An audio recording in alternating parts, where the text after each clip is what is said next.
Welcome back to Old School Sports and our Out of the Park Baseball 25 series, Can We Save the Oakland A's? And our 11th season as general manager of the Oakland A's is now underway. We lost on opening day earlier today, 4-3 to Texas. Had a 3-1 lead heading into the bottom of the eighth, and then we blew it with perhaps bit aggressive pitching changes, bringing in our stopper Levi Sterling, and also an error from our new shortstop Andy Toribio. So hopefully we'll get better play from both of those guys heading forward.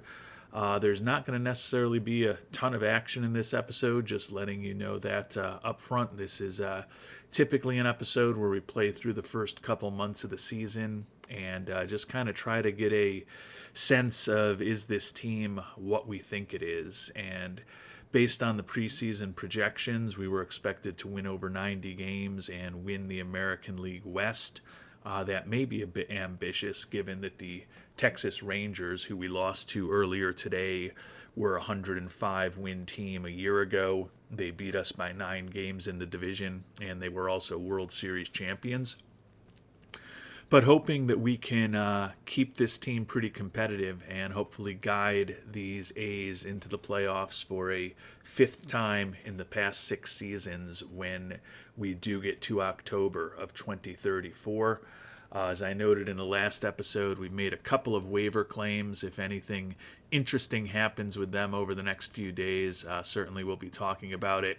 Don't think there's any difference makers, and honestly, it's possible we might end up re-waiving some of those players and just seeing if no one else picks them up so we can get them down to AAA in our organization. But there will be some familiar names if any of those waiver claims do go through. And we're certainly not going to be keeping all 3 of these guys at the major league level because all 3 of the waiver claims that we put in actually did go through. We picked up the infielder Juan Rodas from the Cleveland organization. You may remember we traded him to Cleveland a year ago. He was one of the cornerstones of the deal, along with Drake Baldwin, that let us rent Kyle Manzardo for last year. Rodas only hit .235 with a pretty ugly 54 WRC plus as Cleveland kept him on the roster all year. Part of the reason we traded him away was that he was out of option years and we didn't see him making our 26-man roster.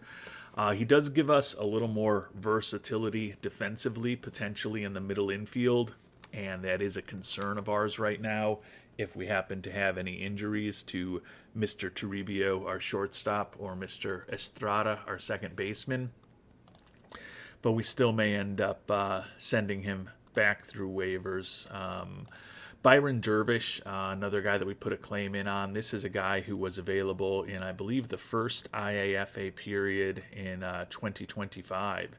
And he signed a big deal with the Houston Astros organization. Looks like if his power completely develops, he could still be a pretty interesting right-handed slugger. Good personality, and again, potentially outstanding home run power.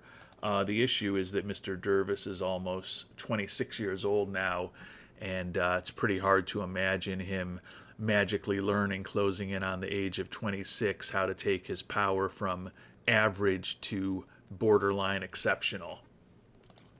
And the last guy that we picked up is a guy that we traded away most recently, and that's Bob Day, who we traded to the Astros organization for the rental of our closer for this year, Luke Little. A little surprised that they have already moved on from him. But again, I don't think we're going to be able to get more than one of these guys onto our major league roster, so no guarantees that any of them are going to be with us any longer than just this initial period when we threw in a bunch of claims and they all happened to work out. But going to spend a little time offline trying to figure out where and when they might work for us. We do have plenty of money to spend this year, and these guys are all making the major league minimum, so not a huge problem for us to be taking on some major league contracts. The issue is more going to be, do we have spots on our 26-man roster and or our 40-man roster for these guys? But at least we'll have some decisions to make.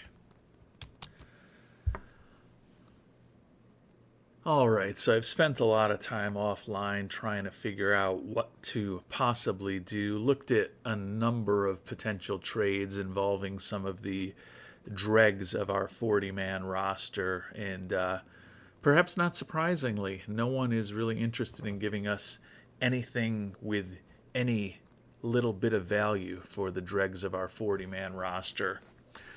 So I'm most interested in Day. I don't think he really has a role with us, but he is a guy that still has option years left. So we opened up a spot on the 40-man roster for Mr. Day, and we did that by, if I can get to the proper screen here, waiving and DFAing Sam Hoover. You may remember him. He's the left-handed pitcher, been in our organization for a while, was plucked away from us over a year ago by Detroit in the Rule 5 draft. They eventually sent him back our way. But he's a borderline major league pitcher. He's got some negative personality traits, and even though it didn't show up here on his personality screen, you may remember from a previous episode that when we were looking at our team chemistry, he showed up as being a selfish player and a negative influence in the clubhouse on that screen. So he's probably just very borderline where it shows up on one screen and not on the other, or perhaps maybe he just really doesn't get along with someone in our organization and is a bigger jerk around us than he might be around others. But regardless, there was not really any trade value at all for Hoover. So we just DFA'd him to open up a spot for Bob Day. Still got a week to try to figure out if there's anything to do with Dervish or Rodas. If we have some injuries, maybe right now, I don't think there's a ton for us to do. So we did assign Bob Day to AAA and to fill out the pitching staff. We brought up Ted Johnston, picked him up in a trade with Atlanta before last season, spent most of the year for us in AAA Las Vegas, although he was up with us at the end of the year. A pretty generic right-handed pitcher who can start or relieve, but at least he doesn't have the negative personality traits that we were getting out of Sam Hoover, and it did open up the spot on the roster for Bob Day by moving on from Sam Hoover. So that's probably about as exciting as the action's going to be in this episode. And I acknowledge not all that interesting, but it is what it is. We're scraping the bottom of the barrel when we're talking about the waiver wire and the back end of our 40-man roster.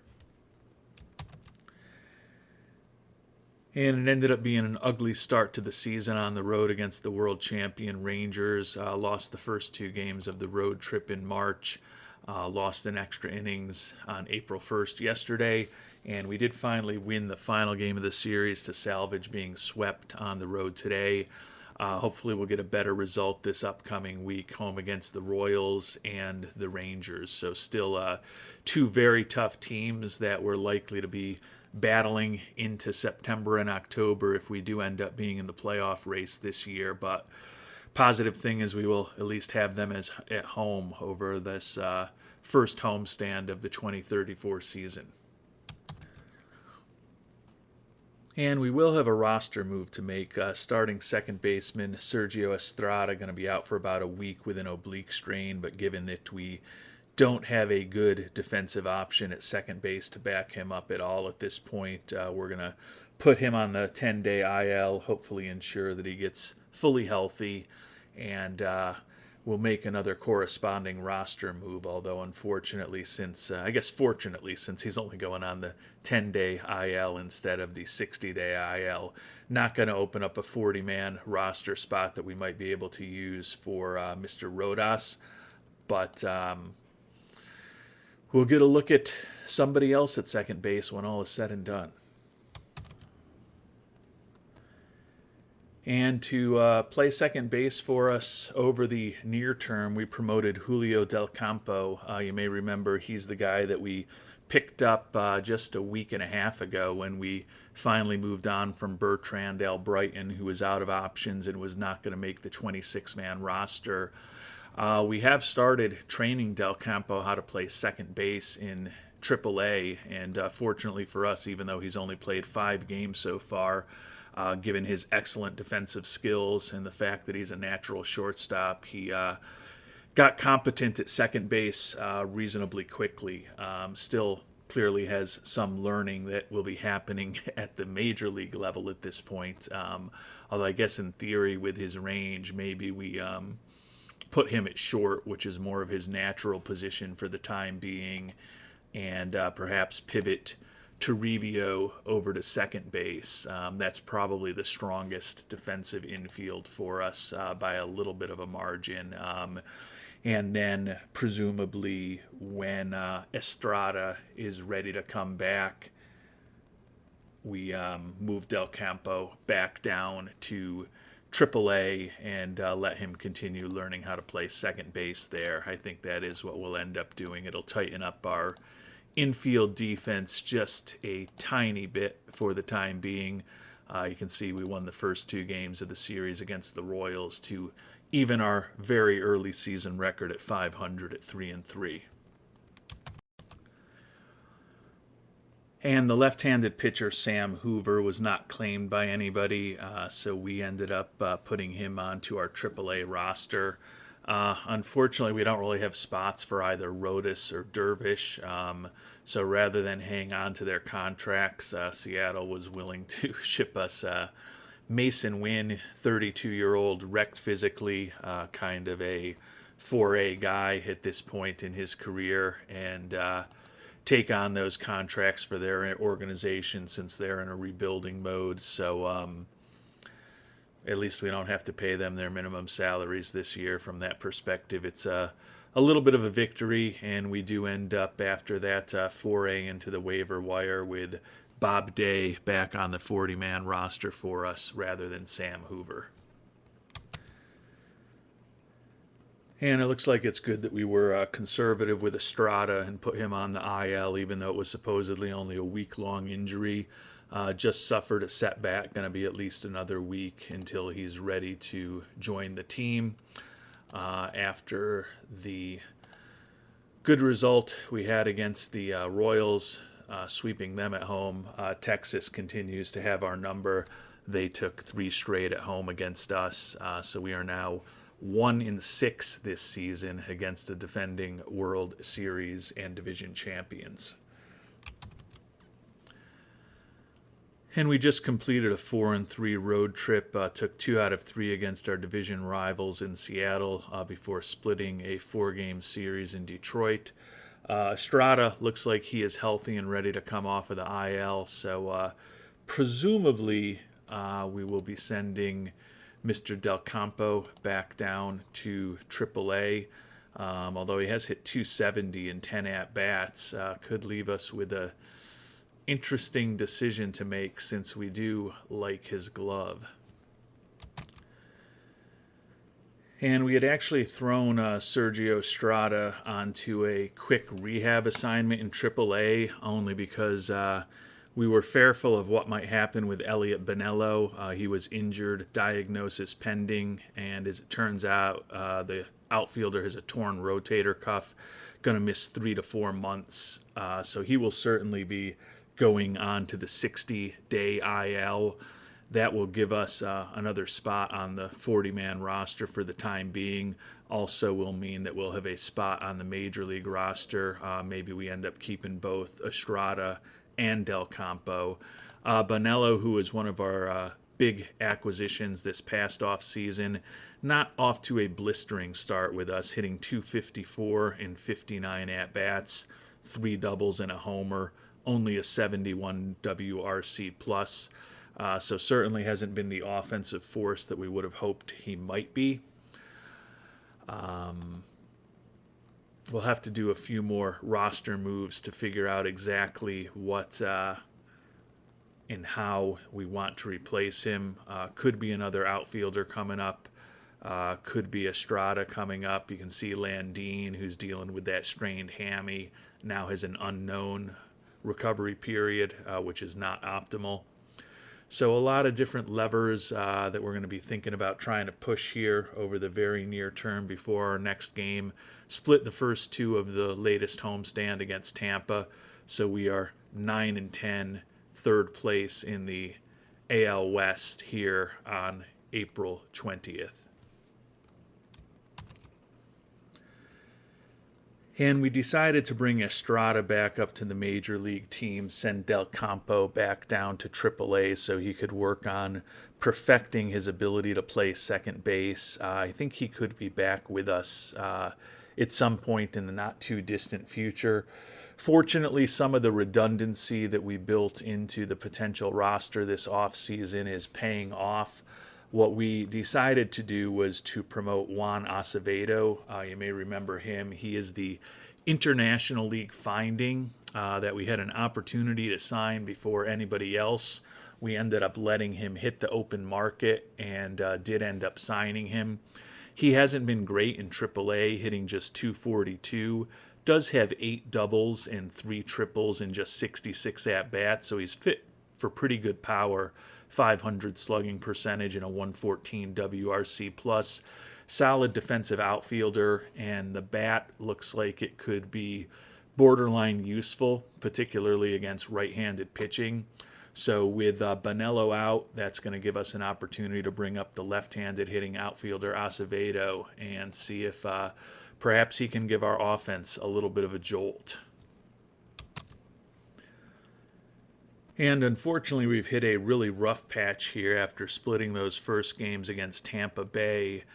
We've won just twice since then. One final game left for us today against Toronto before we finish up this month of April. But we are 11-17, so off to the worst start that we've had in a long time. Already 9 games behind the Angels, who have actually taken over the top spot in the division from the Rangers.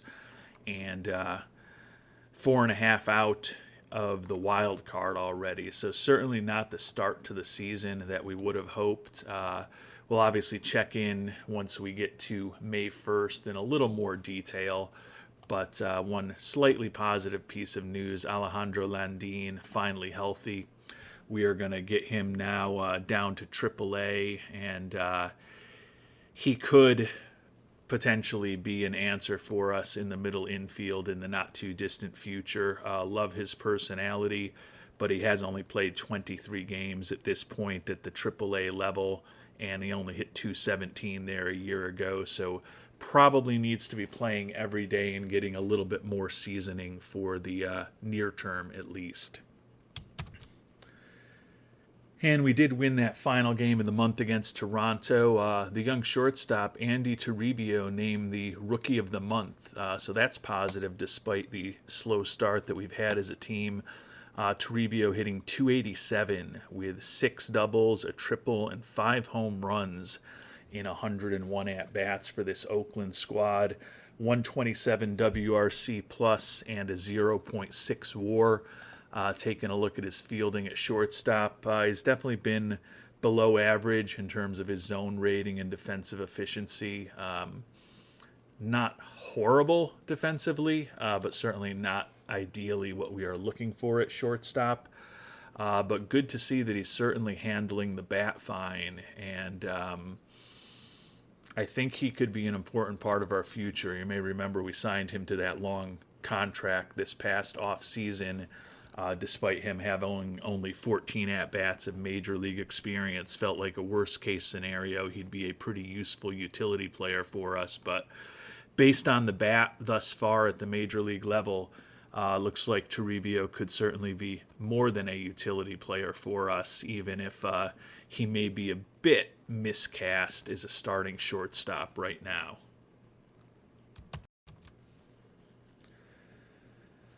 And taking a look at the team statistics a month into the season, our 12-17 record is right in line with expectations, unfortunately.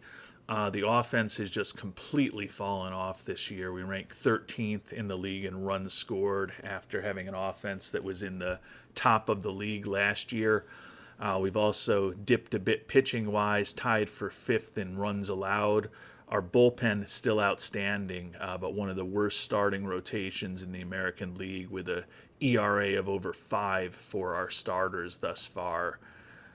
Take a quick look at our pitching staff, and it's pretty ugly. The newcomer Mike Lambert and the veteran Jamie DeVore. I guess DeVore really isn't a veteran at this point, although he's not new to Oakland. Both have ERAs in the mid to high 3s, but Jackson Ferris 0-3 after that real nice start on opening day that he got a no decision in. Jason DeCaro with a 5.27 ERA, and Mason Miller with an ERA of close to 9. So the pitching staff not going the way that we would have hoped. The potential concern is that Levi Sterling, our stopper, who's a guy that we might have looked to move into a rotation role, has a 4.70 ERA in 23 innings pitched. So we're getting pretty good volume of him out of the bullpen, but he hasn't been great yet. And our new closer, Luke Little, has a 7 ERA thus far. The other guys in the bullpen are all doing outstanding to good, but the two guys that we were expecting to be the key arms for that bullpen are not off to a great start here in 2034. And even with Sterling not delivering the way that we really would have hoped, he's got half a win below replacement that he's put up already, and BABIP of 300 against him. He's given up 6 homers and 23 at-bats. Still could certainly make an argument to take Mason Miller out of the rotation because he's been brutal with 7 home runs and 17 walks allowed over 28 innings, but is the only guy who's been with us in the majors since the beginning of this playthrough. We're going to give Miller a bit of a longer leash, even if it is likely his final year with us here in Oakland. But if the numbers for Sterling and Miller are looking similar a month from now to the way they look today, I think it's conceivable that we may end up moving Miller out of the rotation and into the pen. And we're off to a bit of a better start here in the month of May. Took 2 out of 3 against both Boston and Houston to start off the week, start off the month also.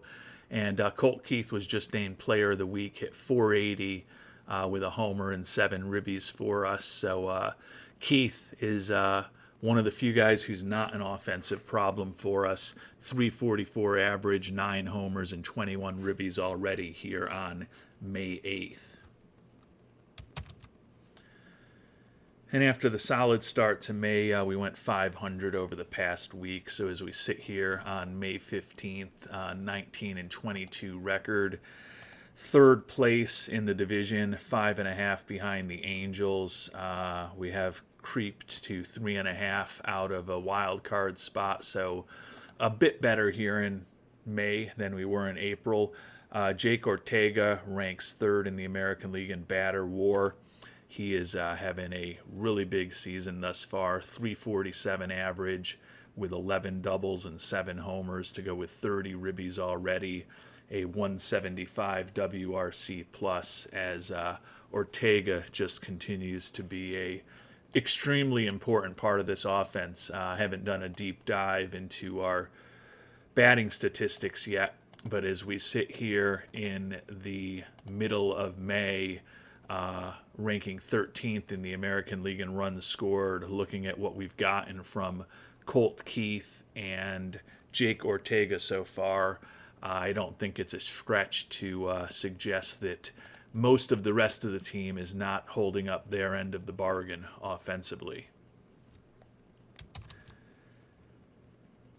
And the team continues to play well. We've pushed the record up to 24-24, so back to 500. Jake Ortega's streak just snapped. He had reached base in 41 consecutive games, so both him and Colt Keith continue to perform very well for us. Taking a look at the standings as we head into the final 9 days or so of the month of May. We've got the record up to 500, only 3.5 behind in the division, and we're only 1.5 out of a wild card spot at this point. Ortega, second in the league in batting, third in OPS, and tied for second in batter WAR. Continue to have no pitchers among the top end of the leaderboards here in 2034. And we had gotten a couple games above 500 by winning the first 2 games of a road trip at Baltimore, but since then we lost the final game against Baltimore and the first 2 in Toronto. So with 4 games left in the month of May, 26 and 27, game under 500 again. Going to have an interesting decision to make. Jason DeCaro has been pitching a bit better of late to get his ERA down to 4.64, but he's got a tender elbow that's going to have a moderate impact on his throwing for 1 week. I don't think we're going to push things with one of our starting pitchers. Looking at the schedule, obviously we're playing 4 games or 4 days in a row here at the end of May, and then when we get into the month of June, we've got 7 games in a row before an off day, so it's going to be a little bit tricky to just bench him for 7 days. It'll require a little bit of tweaking of our pitching staff, and probably someone like Ted Johnston or Caden Dana starting a game or 2 for us along the way. So in the interest of just being as conservative as possible with Mr. DeCaro, I think we might end up putting him on the IL and calling up a little bit of help from AAA. Mason Miller, as you can see, not really pitching much better at all, 8.52 ERA. I think it is very conceivable that once DeCaro is back from the IL, if we do end up putting him on the IL, that may be the time at which we want to finally pull Miller out of the rotation, unless he gets a bit better in his next couple of performances. Sterling's ERA is down to 3.43. He has pitched 44 2/3 innings out of the bullpen, so he's actually given us more innings than Miller has as a starter. So I guess there is an argument to keep him in that stopper role if the bullpen is what's doing well for us. And as we sit here and take a look at the team statistics, the bullpen ERA still the best in the league. Starters still rank 14th, although the ERA has improved a bit over the last few weeks. 6th in runs allowed, not as good as we anticipate. We have finally improved to 10th in runs scored, and we are 4 games over 500 here in May, despite the 3 losses in a row. And we did end up putting DeCaro on the IL, and we've called up Jaheim Pennyman, the former 2nd overall pick in 2028. Was fine for us in a September call-up last year. In 10 starts in AAA Las Vegas this year, he's 4-2 with a 4.52 ERA.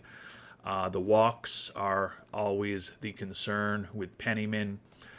His control, according to our scout, seems to vacillate between 40 and 45, so I'm guessing in reality it's probably a 42 or a 43 on any given day. He's walked 30 batters in 63 2/3 innings in AAA, but he has put up a 2.3 WAR. His 3.28 Sierra down there is more than a run better than his actual ERA. BABIP against him 3.35. Certainly hasn't been dominant down there, but this is a guy who's now 24 years old, who we spent the 2nd pick in the draft on, and we're going to take the opportunity over the next couple of weeks while DeCaro's on the IL to get a little bit of a look at Pennyman, and as I said, when DeCaro is ready to come back. That may represent the eventual move of Mason Miller out of the rotation, spot that he has manned for us for better part of the last decade. After we put him through some development programs, he improved his stamina, and he's had a pretty solid run for us as a starter here in Oakland. 84 and 85 career record, ERA of right around 4, but has still put up close to a 20 WAR for us over the years. Is a generally good, solid starting pitcher for us. But as I noted, he's in the final year with us. He's finally losing a little bit of velocity in his mid-30s, no longer touches triple digits on the radar gun. And his performance last year regressed, and the regression has continued thus far through the first close to 2 months of this 2034 season for Mr. Mason Miller. And it ended up being a real streaky road trip for us to end the month of May. We talked about we won those first 2 in Baltimore before losing 3 in a row. We extended it to 4 losses in a row when Toronto swept us, but since then we've won 3 in a row at Minnesota. Rubber game, or not the rubber game, the final game of the series today as we go for the sweep. We have done enough to get the record for the season back over 500. We're back in second place in the AL West, and the Rangers have, with a 9-1 record over their last 10, gone back to their familiar place in first place in the division. We're only half a game out of a wild card right now, so despite that real slow start to the season, things going better as of late for the Oakland A's. Not expecting a ton of big differences in the team statistics. Our 29 and 28 record is right where we were expected to be. As I noted, after that 0-2 March and the 12 and 15 April, 17 and 11 in the month of May to get back over 500 on the year. The offense still decidedly mediocre, ranking 11th in runs scored. That being said, you look at our batting average, ranking 3rd, slugging percentage, ranking 6th, 3rd in the league in extra base hits. You could argue that maybe we've underperformed a bit. We don't draw a ton of walks, 12th in the American League, so that doesn't help. But even with that, we're middle of the pack in on-base percentage and in the top half of the league in slugging percentage. So it seems like perhaps we should be generating a bit more offense than we have. 6th in the league in runs allowed. The bullpen's still fantastic. The starters' ERA still in the 5s, although we have improved to 13th from 14th. Walking a lot of batters and allowing a ton of home runs this year. Really kind of a weird dynamic here where we've got the best bullpen ERA. We're allowing the fewest hits, the lowest batting average, and the lowest BABIP in the league. But we're walking a ton of batters and giving up a ton of home runs. So hopefully things will get better over the coming days and weeks as we get closer to the midway point of the season, preparing for the draft and the All-Star break and the trade deadline. We've obviously spent a fair amount of time talking about the pitchers in this episode. Not going to go into great depth, but Miller definitely seems to be the problem. ERA still over 8. Jaheim Pennyman was pretty good in his first start, allowed 1 earned run over 6 innings, and got the W his first time out. He'll likely be going again soon. The bullpen overall continues to perform pretty well, and Ted Johnston with a sub-2 ERA after we brought him up to replace Sam Hoover certainly has us saying Sam Hoover who. Hoover is now with us in AAA, as I mentioned, since nobody picked him up when we waived him, and he's pitched his way to an ERA of close to 8 in AAA. Unhappy that he's not in the majors, but given that negative personality and the fact he is already 28 years old and has not been impressive in his brief foray into the major leagues a couple years ago with Detroit, don't know that he has a significant major league future with us or anybody else. And we'll save the full review for our next episode, most likely when we do our midseason review. But not surprisingly, the best three offensive players we have are the three players we've talked about in this episode who have won various awards over the course of the month. Colt Keith, 2.7 WAR on the season. He's hitting .332 with 13 homers and 35 ribbies. The RBI total is not as prodigious as it has been in seasons past with us, but with a 171 WRC plus, we'll certainly take his strong production as a veteran member of our lineup. Andy Toribio, the young shortstop, has pushed his WAR up to 2.1. He's hitting .315, 16 doubles, 4 triples, and 8 home runs, 145 WRC plus.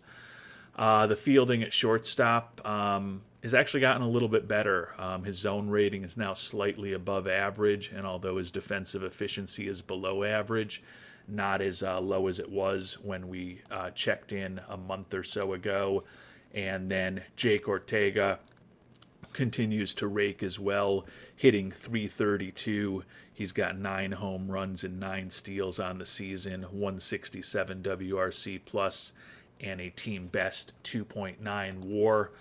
The weakest link thus far is an important one for us, a guy who's led the team in homers for us recently, Bobby Cabral, having a brutal year so far, hitting just a .187, striking out in almost 50% of his at-bats, and he only has 5 homers in 166 at-bats this year, after averaging over 40 homers a year his first 2 seasons with us. He has collapsed to a 56 WRC plus, almost a win below replacement level. Don't know that with Cabral's profile, we do anything other than keep him in the lineup and expect that at some point he'll hit better. But he is in a slump right now, and that certainly shows up in his statistics here 2 months into this 2034 season. And with that, we will call it an episode. The team has been playing better of late, as we noted. We're right back in the mix of the playoff race here in the American League. Hopefully we'll have another winning month here in June and start putting ourselves in a position where if the season were to end on any given day, we would be in the playoffs, which is not a spot that we are in quite yet. Next time around, we'll sim ahead a month or so, do our annual mid-year review, and we'll do a much deeper dive into the statistics, which you can see at a high level, obviously, here on the team roster screen. We'll start kind of putting together a potential plan for what we want to do as we get closer to the trade deadline. Certainly some holes on this team that we'd like to fill. Bonello going to be out a while longer, as will Vince Shaver. DeCaro still has 11 days left on that IL stint, but hopefully he will bounce back from that tender elbow relatively quickly, and it won't be anything that turns into a more significant injury. And we'll also start getting ready for the draft. We're going to have 2 supplemental first-round picks from the departures of our number 2 starter, Chase Burns, and Kyle Manzardo, the first baseman that we rented last year that we talked about earlier. So there's always going to be a lot to discuss and a lot going on. Hopefully, as we mentioned at the outset, the goal is to ultimately guide this team into the playoffs for a 5th time in 6 years. And we'll find out if we continue to make progress on that goal in our next episode. Until then, thanks so much for watching, and hope you have a great day.